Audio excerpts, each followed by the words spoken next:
வீட் பீஸா ஓவன் இல்லாமல் எப்படி செய்கிறதுன்னு பார்க்கலாமா? வார்ம் வாட்டரில் ஈஸ்ட்டு போட்டு நல்லா ஆக்டிவேட் பண்ணிக்கோங்க. அதுக்கப்புறம் கோதுமை மாவில் உப்பு போட்டு நல்லா மிக்ஸ் பண்ணிவிட்டு நம்ம ஆக்டிவேட் பண்ண ஈஸ்ட்டோட இது வந்து மாவோடு சேர்த்து நல்லா மிக்ஸ் பண்ணிக்கோங்க. மாவை வந்து நல்லா பிணைஞ்சிக்கோங்க. இப்போ வந்து நம்ம 2 தடவை வந்து ப்ரூஃபிங் விட போகிறோம். மாவு நல்லா பிணைஞ்சதுக்கப்புறம் மூடி வச்சு ஒரு 2 மணி நேரம் வந்து ப்ரூஃபிங் விடுங்க. 2 மணி நேரத்துக்கு அப்புறம் மாவை வந்து மறுபடியும் நல்லா பிணைஞ்சி விடுங்க.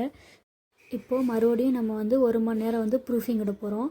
மாவை வந்து மூடி வச்சு மறுபடியும் 1 மணி நேரம் ப்ரூஃபிங் விட்டுக்கோங்க. 1 மணி நேரத்துக்கு அப்புறம் மறுபடியும் கொஞ்சம் மாவு வந்து பிணைஞ்சி விட்டுக்கோங்க. ரொம்ப ஹார்டாலாம் பிணையக்கூடாது, நல்லா சாஃப்டாக பிணைஞ்சா போதும். ரொம்ப அழுத்திலாம் பிணைய வேணாம், நல்லா சாஃப்டாக வந்து பிணைஞ்சிக்கோங்க.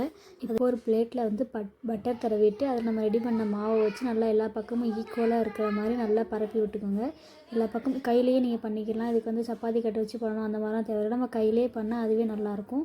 அதுக்கப்புறம் வந்து ஃபோர்க் வச்சு வந்து நல்லா குத்தி விட்டுக்கோங்க. எல்லா பக்கமும் ஓட்டை போட்டுக்கோங்க. நம்ம வந்து இது வந்து பீஸா சாஸ் வந்து நான் ஹோம்மேடாக ரெடி பண்ணியிருக்கேன். அதோடய வீடியோ வந்து நான் ஏற்கனவே போஸ்ட் பண்ணியிருக்கேன். நீங்கள் என்னோடய சேனலில் போய் செக் பண்ணிக்கோங்க. இப்போ நம்ம இதை ஃபோர்க் வச்சு குத்துனதுக்கப்புறம் அதில் வந்து நம்ம பீஸா சாஸ் ஆட் பண்ணி அதை வந்து எல்லா பக்கமும் வந்து ஸ்ப்ரெட் பண்ணி விட்டுக்கணும்.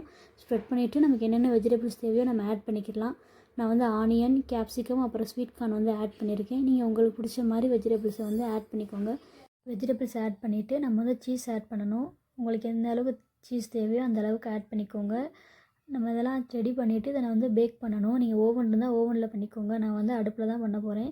இதை வந்து நீங்கள் குக்கர் வச்சு பண்ணலாம், இல்லை கனமான பாத்திரம் வச்சு பண்ணலாம். நீங்கள் குக்கர் வச்சு பண்ணுறதா இருந்தால் விசிலையும் அந்த பெல்ட்டையும் ரிமூவ் பண்ணிவிட்டு பண்ணிக்கோங்க. இல்லைனா அடிக்கனமான பாத்திரம் வச்சு ஒரு ஸ்டாண்டு வச்சு நம்ம ரெடி பண்ண பிளேட்டை உள்ளே வச்சுட்டு இதை வந்து நல்லா கேப் இல்லாமல் வந்து க்ளோஸ் பண்ணிக்கோங்க. நல்லா க்ளோஸ் பண்ணிவிட்டு அடுப்பு வந்து மீடியம் ஃப்ளேமில் வச்சுக்கோங்க. மீடியம் ஃப்ளேமில் வச்சு ஒரு 40 நிமிஷம் நீங்கள் வந்து வேக வச்சிங்கன்னா உங்களுக்கு வந்து பீஸா வந்து ரெடி ஆயிரும்.